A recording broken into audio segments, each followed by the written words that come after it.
Do any of you enjoy candy bars, fast food, and other processed foods? Well, I know I do. I love going out to eat and I love eating anything chocolate, until recently. I actually met a health coach who showed me and opened up my eyes to what kind of harm I may actually be causing my body just by simply consuming these types of foods. Did you know that some of the chemicals in our foods have been linked to certain health effects? Well, an analysis of processed foods and products reveals just how many health issues can be directly related to these consumptions, such as diabetes, stroke, weight gain, hyperactivity, and plenty others. This can all simply be redirected just by eating all natural or organic foods. So today I want to help you understand the effects these chemicals have on our bodies, where we can find them, and why buying all natural or organic is a must. So according to Reader's Digest and foodmatters.com, research shows there are several chemicals we should avoid. Now I want to start with 3 that I have found to have the worst effects on our health. The first one is trans fat. Now trans fat is found in muffins, crackers, popcorn, and fast food, and it's used to enhance the shelf life. It's one of the most dangerous substances we can consume, and it's twice as dangerous for our heart than saturated fat. It works by boosting our bad cholesterol, which can increase the risk of heart disease, strokes, and heart attacks. Now the second one is high fructose corn syrup. High fructose corn syrup is a sweetener and is found in candies, soft drinks, and even beer. And research suggests that it can upset the human metabolism, which can raise your risk for heart disease and diabetes. The chemical structure encourages overeating, and it's the number 1 source of calories in our diet, which can also lead to weight gain. Now the last one. The last one is MSG. MSG is monosodium glutamate, and it's used as a flavor enhancer in soups, salad dressings, Chinese food, and others. According to foodmatters.com, regular consumption may result in depression, fatigue, disorientation, headaches, and obesity. And it actually disengages the I'm full feeling, which can contribute to weight gain. Now, after hearing just these 3 chemicals and what they can do to our health, don't you want to decrease your chances of getting these health effects by cutting them out of your diet? Well, some countries have actually banned most of these chemicals from their food, and according to foodmatter.com, the Danish market actually forbids fats and oils if they contain more than 2% fatty acids. So why haven't we?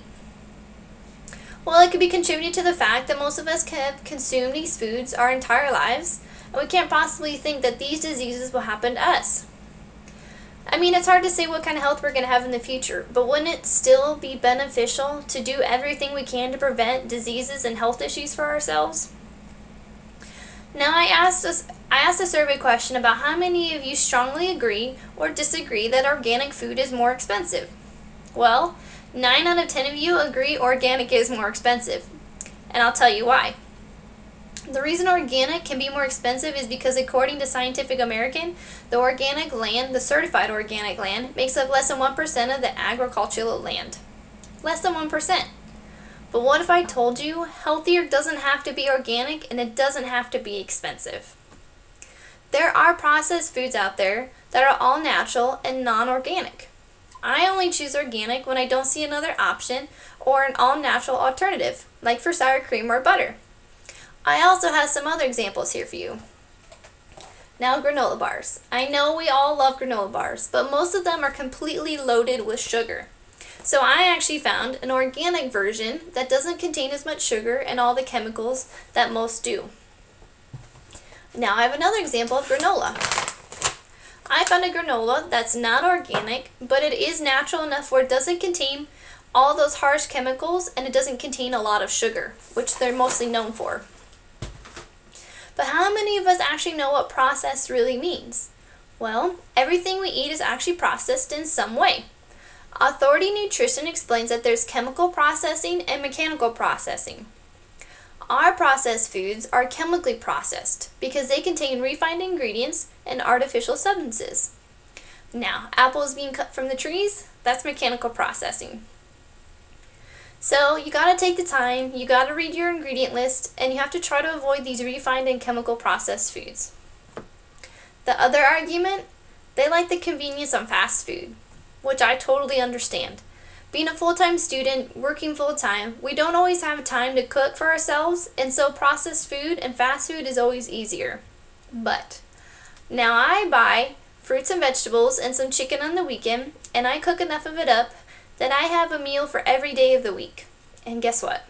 I spent less than $50 doing it. So not only am I saving money in the long run, but I'm not eating out and spending an average nowadays of $10 to $15 a meal, depending on where I go and how much I buy. So ultimately, we're investing in a better and healthier us. So don't you want to better yourself, your health, and feel good? Well, picture yourself 20 years from now. If you continue to eat the way you do now, will you be overweight? Will you be diabetic? Or have you also found an alternative to eating healthier foods that don't contain the harsh chemicals? So, all you people out there still eating processed food, I want you to take a week, eat more fruits and vegetables, cook up some chicken, and stay away from the fast food. You have to see and feel the difference for yourself. What we do is always going to affect our future. So with the high prevalence of diabetes, high blood pressure, genetics, and all these other types of things in each individual, we all know one thing's for certain. We're all consuming the American diet. The diet that consists of processed food and lots of junk food. So we have to do what we can now to help ourselves for the future. Do some research, look at the top 3 foods you consume daily. Whether that's your Starbucks coffee, your soda, your cereal, anything like that, and know exactly what ingredients are in your foods. If you can't pronounce the ingredient or you don't know what it is, look it up and see whether or not it actually has a health effect. It's your body, and you have to know what kind of fuel you're feeding it. It takes time, so you have to remove one processed food at a time, and you can occasionally indulge in it. I still eat chocolate. Over time, it will get easier to remove it completely. I promise, it does get easier, and you really start to enjoy cooking and finding more healthy recipes. So no more excuses. Get out there and start feeding your body the fuel, the right fuel it needs.